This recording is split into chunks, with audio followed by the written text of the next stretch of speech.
এইদিকে দিকে বাংলা বললে বাঙালিদের উপর নির্মম অত্যাচার কাটতে বিজেপি জবাব দাও। বাংলাভাষী মানুষ বাঙালির অস্মিতাকে রক্ষা করার স্বার্থে বাঙালি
জনগণের চোখের মনি পশ্চিম বাংলার অগ্নিকন্যা বাংলার মুখ্যমন্ত্রী কন্যার নির্দেশটা মমতা ব্যানার্জি জিন্দাবাদ।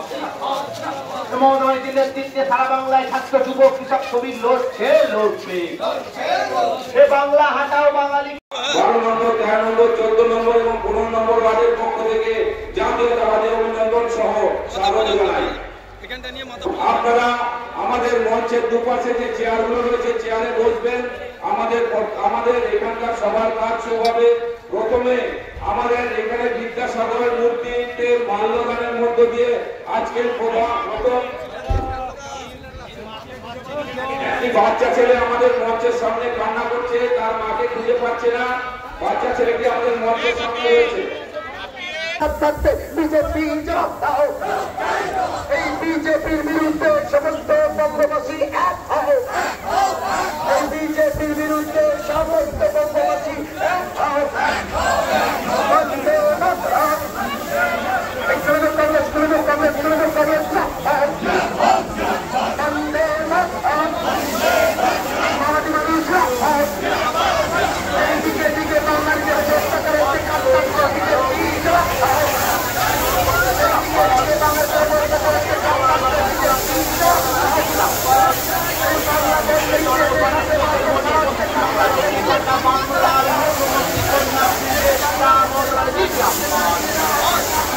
বাংলা ভাষাকারী মানুষের উপর অত্যাচারের প্রতিবাদে বিজয় দলের দলে চলছে।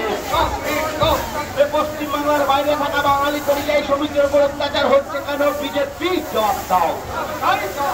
পশ্চিমবাংলার বাইরে থাকা বাঙালি পরিযায়ী শ্রমিকের উপর অত্যাচার হচ্ছে কেন? নরেন্দ্র মোদীর জবাব দাও।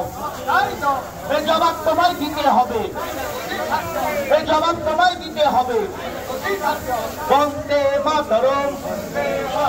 তৃণমূল কংগ্রেস বাংলাভাষী মানুষদের নিয়ে আজকে আমরা পীরতলা থেকে র্যালি করে এখানে আসলাম। তারপর আমাদের এই সভা অনুষ্ঠিত হচ্ছে। সবাই ইতিমধ্যে আমাদের অনেক সম্মানীয় কাউন্সিলররা বক্তব্য রেখেছেন।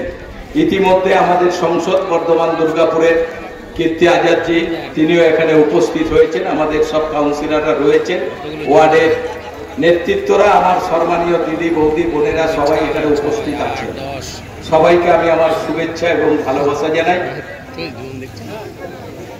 কিছুদিন আগে থেকে আপনারা নিশ্চয়ই টিভিতে এবং খবরের কাগজে আপনারা দেখতে পাচ্ছেন আমাদের ভারতবর্ষের প্রধানমন্ত্রী নরেন্দ্র মোদী তিনি নির্বাচন কমিশনের সঙ্গে বসে একটা ঠিক করেছেন,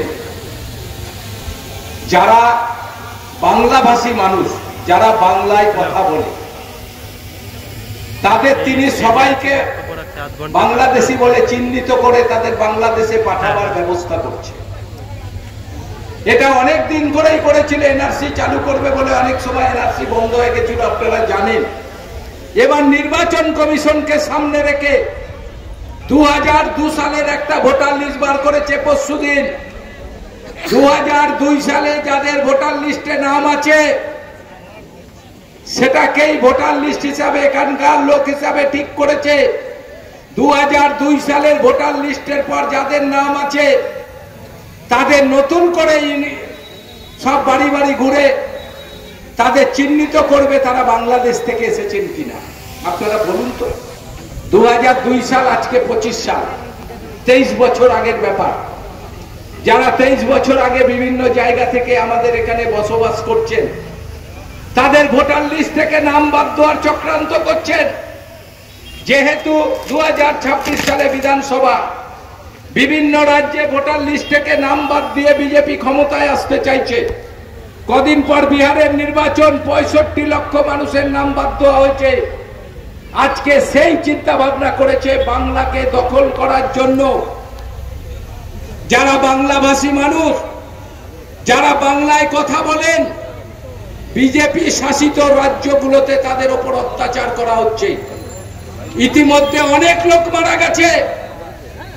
আমাদের এখন বাংলার মানুষের এমন পরিস্থিতি হয়েছে, যারা বাইরের রাজ্যে কাজ করতে যান, যারা রাজমিস্ত্রির কাজ করেন, সোনার দোকানে কাজ করেন, সেন্টারিং এর কাজ করার জন্য ভারতবর্ষের বিভিন্ন রাজ্যে যারা কাজ করছেন, সেই বিজেপি শাসিত রাজ্যগুলো থেকে আমাদের এই বাংলাভাষী মানুষরা পালিয়ে আসছে। মানে একদম করোনার মতো অবস্থা।